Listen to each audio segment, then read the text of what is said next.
What is something that you feel that you learned about yourself while providing support for me in this process? I would say the biggest thing I learned about myself is how to be a friend, because we have friends, but can you really say you're a true friend? And there's a few words that stick out to me. I learned how to be reliable. I learned how to be trustworthy. I was very discreet and confidential with the things that she was going through because lots of people were concerned. However, if she's going through something, it's not your place as a friend to go tell people your friend's business. Like, only if she gives you permission. Just have people keep her in prayer and be thinking about her. But I learned to be confidential.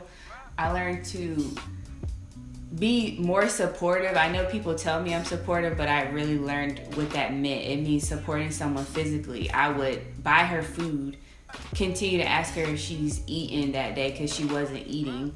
Emotionally, whether that was sitting with her, while she was crying, praying for her. Yeah, we've had numerous times where we've had to pray, and just daily support, whether it be texting her. We like using eye emojis. And so we'll just send each other like eye emojis.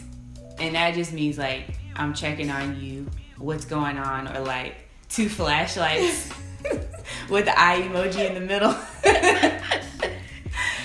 And I would always tell her, I'm sorry if you feel like I'm being a pest. But at that point I was like, I have to be a pest. I have to get in your personal space. Yeah. That's the only way I can sleep at night knowing that you're okay. Like, it was almost like I felt like she was my child in a sense. It felt like she was my mom. And sometimes I would joke around and be like, okay, mom. But like, her doing that was really pivotal and essential, because having somebody check on you even though you don't, it's like you feel like you don't want to be checked on, but you need to be. And so the little stuff that she was doing like really did help me. Like, did you eat today? Or did you drink water today? Or have you showered today? Like little stuff like that. And it seems like minor stuff, but that was like really stuff that helped me. And even like how she mentioned earlier, like, I don't really like people just dropping in to my house. And she would do that all the time, and I would be like, oh, I don't want her to come over. But then when she came, it was like I needed that. So it's kind of like, as a friend, you just have to force your way in and really do everything you can to be there for your friend, because they need it more than you think they do, more than they think they do. That's true. Any last advice you want to give to people who are dealing with a friend who's depressed? Well, the first thing that comes to my mind is be very careful with the things that you say to them. You may be in a mood, your own self, like you could be having a bad day. You need to be very careful when you're in their presence not to have that energy transfer over to them. Speak life, speak encouragement, uplift them. Don't throw your problems onto them, even though you may want to as a friend, because they are drained. They do not have the energy to even give you advice. And it sucks to say, it's hard for them to be a friend. It's hard for them to be a daughter. It's hard for them to be any of those roles that they are each and every day. So you kind of have to put yourself to the side and say, okay, I'm just going to care about my friend right now. It's all about her right now. And when she gets to a place, or he or she gets to a place where they feel like they have enough strength to be able to listen or give advice, then you can talk. But you definitely need to prepare yourself on the things that you need to say. And stepping in without being asked. A lot of times with ministry, I used to get on her doing things because I knew she was forgetting, because her mind was so scattered. Things that she would typically remember, she could not remember. So if you know your friend's normal routine and you know the things that they do day to day, step in when you need to. Give them a ride if they don't want to go somewhere. Buy them lunch. She used to make me go places I did not want to go. If I didn't want to leave the house, she'd be like, come on, we're going here. Get dressed. She would wait until I had showered and got myself together, drive me to the place, and bring me back. And I always was like, oh, I'm glad I went. And she was like, see? Okay. but it helps. You see, I ain't telling this. This is true. I think she kind of touched on this, but a lot of times friends, people in general, when you're going through stuff, they want to give all this advice and they just want to make you feel better. But somebody who's in that state, a lot of times they're just trying to vent how they feel or make sense of how they feel, and it's hard to even articulate that. So you trying to be like, oh, it's going to be okay, or oh, do this and do that. It's like my mind can barely function or process like getting up out of the bed, and you're talking about read my Bible or go exercise. Like, no, like, so I think something that she was really good at was just listening and trying to understand. That's important. Listening to understand and not listening to give advice is very important. Very important. I remember, I just thought of a particular statement that she used to make quite frequently. She would always be like, I want to die, Alex. I just want to die. Like, she said that last week. We were actually at church, and I went to the bathroom because she wanted me to go in there with her when she was getting dressed. And she was like, I want to die, Alex. And she would say, so just, that was a particular incident because this is an ongoing thing. And at that moment, I just gave her a hug because if your friend says anything like that, like they want to die or putting themselves down, like she says she's stupid. She used to say she's stupid a lot. She'd be like, I'm stupid. And I'm like, you're going to have a permanent dent in your head because you keep smacking it so much. And I was like, first of all, we're going to stop this negative self-talk. That's number one. Secondly, we're going to replace it with something positive. You are this, you are that, you are the head, you will live. Affirmations. You are good. You're not stupid. You will live. Like, simple things like that. I was like, she was like, can I even do this? Yes, you can. Yes, you can. Obama. Yes, you can. Because I could tell her that, and then tomorrow she feels like she can again. So it's like, don't ever stop and feel frustrated because your friend doesn't believe you. Keep at it. Keep at it and keep at it. Trust me, keep at it. Don't give up on your friends. Like, yeah.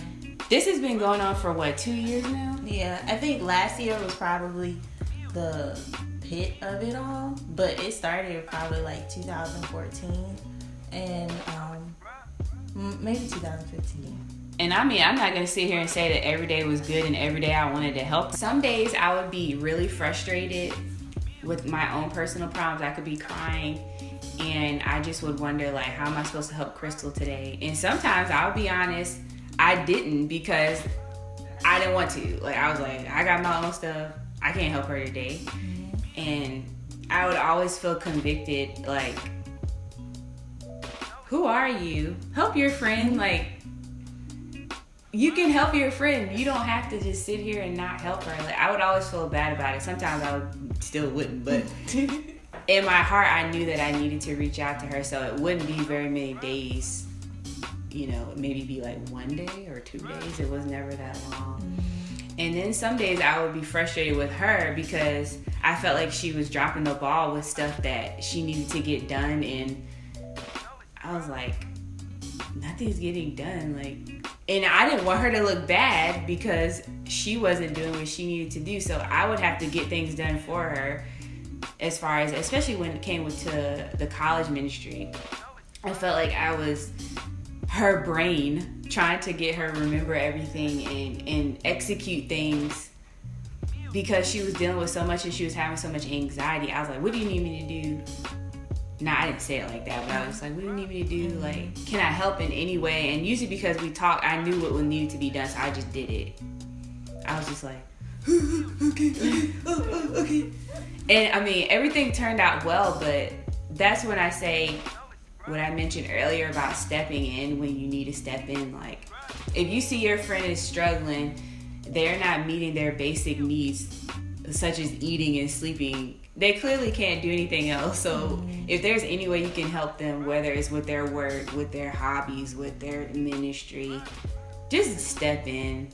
God honors that, and don't feel like you have to get recognition or you have to get the best friend of the year award and get a gold star. Even though I would give her that.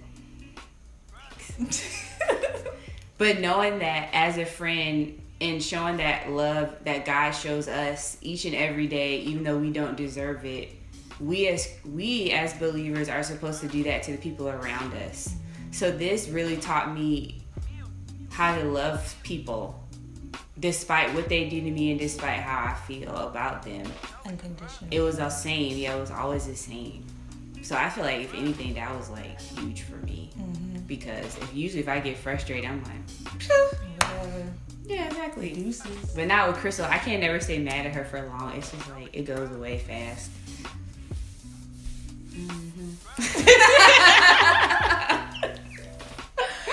I think that's everything. Yeah.